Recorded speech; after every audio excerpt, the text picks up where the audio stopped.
Udah. Assalamualaikum warahmatullahi wabarakatuh. Waalaikumsalam warahmatullahi wabarakatuh. Ikram. Ayo. Assalamualaikum warahmatullahi wabarakatuh. Wa maghfiratuhu wa ridwanu wa jannatun na'im. Oke, sebelum kelas dimulai, harap adik-adik semua memperbaiki posisi duduknya masing-masing. Udah?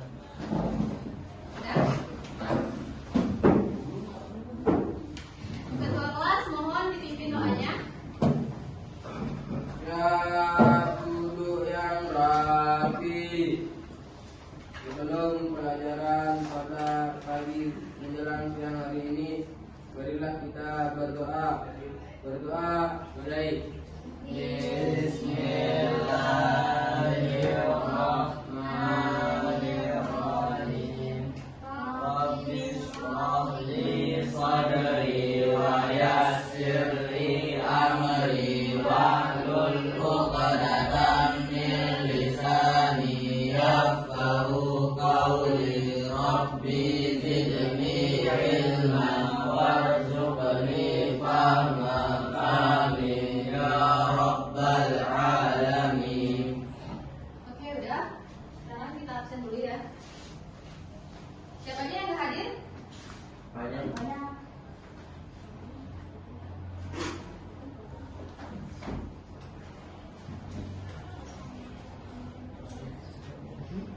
Ahmad Rafazli. Keterangannya apa?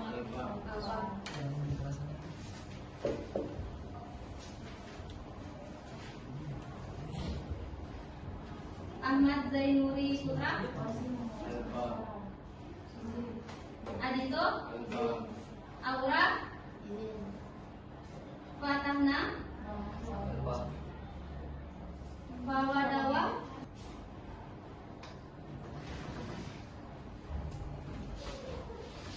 Oke, sebelumnya masih ingat materi minggu lalu apa aja? Siapa aja yang ingat? Saya Ada tiga. Ada 3 tingkatan. Yang pertama apa aja? Gen, Gen, terus perbedaan gen, perbedaan jenis, jenis atau spesies, terus keragaman, sama ekosistem. ekosistem. Ada yang masih ingat contoh-contoh dari 3 tingkatan keanekaragaman hayati itu?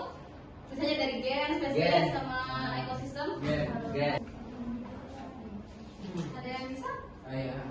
Apa? Gen itu Gen. apa? Spesies itu apa? Misal kalau gen itu kan misal kan kucing sama tapi beda warna. Beda-beda. Ya yang anggora, kucing orang. Oke, itu kalau misalnya jenis. Kalau jenis? Kalau jenis itu apa? sama jenisnya kayak macan, harimau, singa, kucing, macan tutul. Kalau ekosistem ada yang bisa sebutin 2 aja ekosistemnya. Laut, Laut darat, sama darat. Laut sama air sama darat ya. Siapa tadi? Siapa tadi?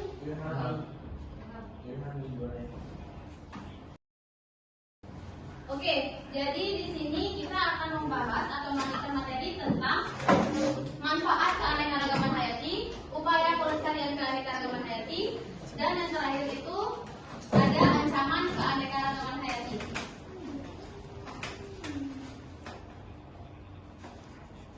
Sebelumnya di sini saya ada 4 tujuan pembelajaran. Yang pertama itu peserta didik mampu menganalisis manfaat keanekaragaman hayati. Yang kedua itu peserta didik mampu mengidentifikasi berbagai macam ancaman terhadap keanekaragaman hayati. Yang ketiga peserta didik menyusun gagasan solusi dan upaya terhadap keanekaragaman hayati. Dan yang terakhir peserta didik mampu menunjukkan sikap peduli dan tanggung jawab terhadap keanekaragaman hayati. Kita lanjut untuk materinya. Ada manfaat keanekaragaman hayati. Sebelumnya ada yang tahu apa itu manfaat keanekaragaman hayati? Manfaat keanekaragaman hayati ada yang tahu? Keanekaragaman hayati itu apa sih? Kemarin itu kan udah kita jelasin keanekaragaman hayati itu apa? Berbagai spesies yang ada di bumi. Ya spesies kayak ada flora, ada fauna, Fauna. ada berbagai macam ekosistem kan. Ya. Manfaat berbagai ekosistem bagi kehidupan kita itu apa aja? Bisa dimakan. Bisa dimakan. Jadi obat. Obat-obatan, siapa nih? Obat-obatan, apa lagi? Bahan penelitian, apa lagi? Menjaga alam. Oke, satu orang tolong bacain. Siapa yang mau? Ya. Harus coba. Manfaat keanekaragaman hayati Indonesia. Manfaat keanekaragaman hayati sebagai sumber pangan, sandang dan pakan. Bidang farmasi, bidang ekologi, bidang ilmu pengetahuan dan teknologi, estetika dan budaya. Nah, sekarang siapa aja yang bisa menyebutkan atau menjelaskan apa itu keanekaragaman hayati sebagai sumber pangan, sumber sandang dan sumber pakan? Sumber pangan itu sebagai apa namanya? Sumber makanan. Nah, siapa namanya? Ilham ya? Ya, Lanjut. dan sandang itu seperti pakaian. Sandang itu bagi pakaian. Pakaian. Dan Seperti sandang itu apa? dan Kebutuhan papan hidup yang harus di Itu apa? sandang. Sandang itu kerajinan papan seperti kerajinan. saya jelasin ya, kalau pangan itu sebagai suatu kebutuhan pokok kita. Tahu kebutuhan pokok itu apa aja? Makan, Sumber minum. makanan itu apa? Hah? Kayak apa? Contoh keanekaragaman hayati untuk sumber sandang. Sumber sandang, sumber pangan. Nasi. Umbi-umbian. Terus yang kalian makan sehari-hari itu apa? Padi, Nasi itu dari apa? Padi. itu termasuk keanekaragaman hayati itu enggak? Ya. Masuk apa lagi? Apa lagi? Gandum. Gandum. Roti. Susu. Roti. Terus apa lagi? Yang kalau di Papua itu apa sih? Papeda. Yang Ya. tadinya itu apa? Ya, papeda. Sagu. Sagu. Itu yang nggak bisa Sagu. dari sandang pangan. Kalau sandang Pakaian. pakaian. Contohnya apa? Kalau Baju. dari keanekaragaman hayati. Kalau baju itu terbuat dari apa sih? Baju Dari adat. kain. Ada kan? Pernah dengar? Benang sutra. Benar. Kalau sutra itu dari apa? Ulat. Ulat itu masuk keanekaragaman hayati kan? Betul. Flora atau fauna? Flora. Fauna. Apa lagi? Hewan yang Kulit bisa tas. jaket. Kulit jaket. Kulit sapi. Kulit Terus elang. Kulit harimau. Yang besar itu pacu. Ya, domba itu kalau Kulit misalnya kulit. kalau domba itu bisa dibuat apa sih? Syal. Jaket baju. Ya. Udah, paham semua? Ya, Lanjut ke papan. Papan tadi apa? kerajinan. Kerajinan. Benar. Kamu udah paham kan perbedaannya sandang, papan sama Pangan. Pangan. kalau pangan itu apa? Makanan Sumber Kalau sandang? pokok. Kalau sandang? Pakaian. Kalau papan? Kerajinan. Terus dalam bidang farmasi, tahu kan bidang farmasi? Kalian pernah dengar salah satu pemanfaatan tumbuhan sebagai bahan obat-obatan? Dan Nah, contohnya apa aja? Kelor. Daun sirih. Daun sirih, Kelor. bukan penyakit daun ya itu daun Ya. sirih. Terus Air kelapa. air kelapa, daun jambu buat diare. Terus apa lagi? Tahu buah mengkudu? Tahu. Yang kayak gimana? Yang bau itu, yang banyak bintik-bintiknya. Iya, iya. Buah mengkudu itu kan bisa Yang buat itu. mengobati kanker, terus tumor. Tapi kalau punya tumor yang ganas ganas mungkin nggak bisa ya, mungkin harus pengobatan medis. Kalau misalnya itu mungkin bisa mencegah atau sedikit mengobati aja. Terus ilmu pengetahuan dan teknologi. Tadi ada kan yang menyebutkan kalau di bidang ilmu pengetahuan dan teknologi itu ada riset tadi penelitian. Itu termasuk dalam bidang ilmu pengetahuan dan teknologi. Kemudian estetika dan budaya. Kalian pernah lihat orang Hindu lagi sembahyang? pernah. Pasti banyak bunga-bunganya kan? Ya. Bunga-bunga, terus kemudian atau apapun itu. Itu termasuk dari pengolahan keanekaragaman hayati. Paham? Ada yang ditanyakan? Nggak ada. Gak ada yang lanjut ya. Gimana maksudnya? Bunga-bunga itu kan Bunga-bunga itu kan bunga-bunga itu termasuk flora, fauna, flora. Flora itu kan termasuk keanekaragaman hayati. Nah, mereka itu memanfaatkan keanekaragaman hayati itu untuk melakukan suatu ritual ya, kayak ibadahnya mereka itu harus pakai bunga-bunga itu. Berarti itu yang mereka manfaatkan untuk bela etika budaya sama agamanya. Paham? Terus ini kita lanjut ke ancaman keanekaragaman hayati. Ancaman dan dampak filmnya keanekaragaman hayati. Ada yang bisa tolong baca? Saya. Yang lain? Ya, coba. Introduksi spesies asing yang merusak keseimbangan ekosistem. Ada yang tahu apa tujuan apa namanya? Apa maksud dari poin-poin penting dari ancaman terhadap keanekaragaman hayati? Misalkan habitat itu bisa Satu apa dulu? misalkan kan apa namanya burung kan kan kerusakan habitat, misalkan kita rusak dia, kita tembak kan dia, bisa jadi kan dia punah. Nah, apanya yang punah? Hewan apanya? Burungnya. Burungnya punah. Burung itu termasuk keanekaragaman hayati flora atau fauna? Karena burung itu termasuk hewan. Setelah itu ada introduksi spesies asing yang merusak keseimbangan ekosistem. Maksudnya kayak gini. Ada spesies-spesies lain, misalnya ada satu hutan nih. Hutan itu cuma ada spesies tertentu di dalamnya. Akan tetapi manusia itu mengambil spesies lain yang bukan habitat dari hutan tersebut. masuk ke dalam situ, jadi merusakkan kelimpahan spesies asing, kepunahan spesies yang ada di dalam situ. Diam deh. Udah kan bagi kelompoknya? Jadi saya ulangi lagi, di sini ada LKPD di mana nanti saya akan menampilkan satu video terkait tentang ancaman keanekaragaman hayati atau bagaimana kondisi keanekaragaman hayati yang ada di Indonesia. Jadi nanti adik-adik semua masing-masing kelompok itu akan memberikan solusi dan upaya untuk melestarikan keanekaragaman hayati yang hampir punah atau bagaimana ancaman terhadap keanekaragaman hayati itu. Kita presentasikan ke depan. Ini video. Bentar. Ini mau buat ini. Kelompok berapa kita ini? Ini untuk satu, ini kelompok 2, 3, 4. Kelompok 4. Iya.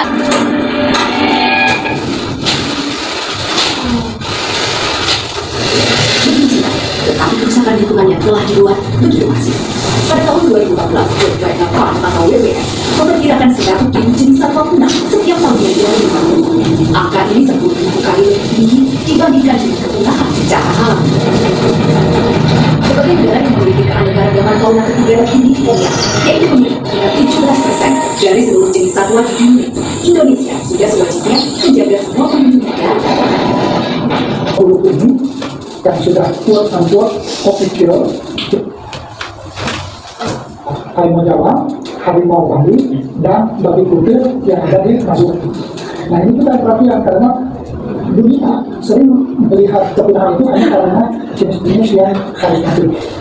Nah ini sudah menjadi permasalahan sehingga untuk data-data tentang jenis-jenis yang itu kita tuh makan hampir tidak punya.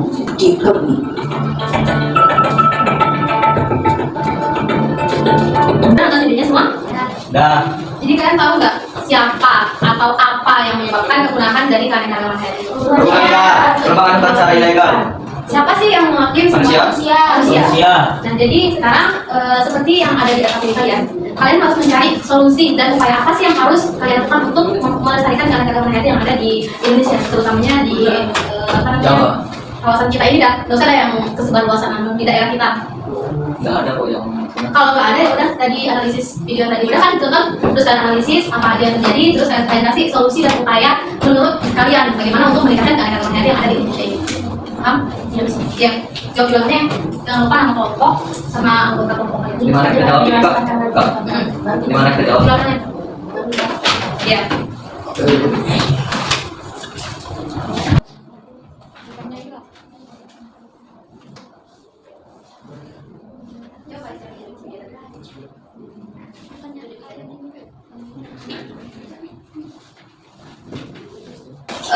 Jadi untuk semua kelompok udah selesai pekerjaannya? Ya. Jadi untuk penilaian kelompoknya, di sini saya akan menilai kelompok 1 dulu ya. Ntar kelompok 1 presentasi, kelompok lainnya kasih saran, kritikan ataupun pertanyaan. Oke? Silakan kelompok 1. Assalamualaikum warahmatullahi wabarakatuh. Waalaikumsalam warahmatullahi wabarakatuh. Kami dari kelompok 1 ingin mempresentasikan tentang keanekaragaman hayati. Oke, kami akan menjelaskan hasil dari diskusi yang telah kami buat. Dari video yang telah ditampilkan oleh kakak ini, tingkat kepunahan hewan dilindungi di Indonesia beberapa masuk kategori siaga di bawah punah. Yang artinya dia tuh sekali lagi diburu oleh manusia itu bakal punah. Beberapa hewan ini atau yang diambil paruhnya atasnya untuk diperjualbelikan, misalnya burung. Dan kan ada burung tuh yang ukurannya itu segini, itu paruhnya itu diperjualbelikan ke luar negeri untuk kebutuhan mereka lah gitu ya. Terus karena tingkat kepunahan itu, solusi untuk kepunahannya dia pertama menertibkan kelompok pemburu satwa liar, apalagi satwa dilindungi. Kita tuh nggak tahu pemburu-pemburu itu dapat izin legal atau ilegal dari pemerintah. Yang kedua, untuk penebangan hutan itu bisa dikurangkan, apalagi kita tuh sebagai manusia kadang egois sama diri kita sendiri untuk pembangkang gitu kan, untuk kebun mungkin atau untuk pabrik itu pasti egois banget, apalagi kita menembakkan hewan-hewan atau pribumi. Terus yang ketiga itu untuk kepunahan yang tadi seperti yang dijelasin burung itu, benar-benar tuh kita harus dijaga banget kawasan tersebut, misalnya kan cagar alam atau hutan dilindungi. itu harus benar-benar dijaga sama ranger atau kalian bisa kenal polisi hutan. Selain itu kita tuh harus menyadarkan sumber daya manusia kita atau manusia, karena kalau bukan kita tuh siapa lagi yang bakal jaga hewan-hewan ini. Ya, dari kelompok kami kalau ada salah kata atau tidak ada, terima kasih selalu. Diam dulu, ada yang mau memberikan pertanyaan, saran, memberikan untuk satu? Nggak ada. Udah kan semua, tolong dikumpulin yang ini. Istirahat. Ya. Apa? Udah duduk semua. Jadi saya mengucapkan terima kasih untuk adik-adik yang telah berpartisipasi dalam kegiatan pembelajaran hari ini. Sebelumnya ada yang bisa menyimpulkan apa materi kita pada pagi hari ini? Mungkin ada yang bisa. Kalau bisa dibangun aja. Tolong didengar dulu yang di belakang. Diam. Udah. Jadi aku mau menyimpulkan tentang pembelajaran sama kalian itu hari ini. Hari ini tuh kita bisa tahu apa itu keanekaragaman hayati, manfaatnya, cocok-cocoknya, pola-polanya, sama penyebab keanekaragaman hayati ini tuh bisa punah atau mungkin pertumbuhannya tuh berulang atau bertambah gitu. Seperti tadi ditampilkan video ada monyet sama ibunya tuh ditembakkan, itu dipeluk dulu gitu kan. Anaknya tapi mati karena mau gizi, sangat gizi. Terus kita juga dikasih tahu kalau seberapa pentingnya kita menyadari bahwa bumi ini perlahan tuh makin rusak karena Allah egois manusia gitu. Give applause for A. Oke. Jadi sebelum saya menutup pembelajaran pagi hari ini, mungkin ada yang ingin bertanya atau kurang jelas untuk materi kali ini? Oke, kalau ada, untuk materi minggu depan kita akan mempelajari tentang persebaran flora dan fauna. Jadi tolong dibaca LKPD-nya tentang persebaran flora dan fauna ya. Jadi mungkin sekian yang dapat saya sampaikan. Kurang lebihnya mohon maaf. Wabillahi taufiq wal hidayah. Wassalamualaikum warahmatullahi wabarakatuh. Waalaikumsalam.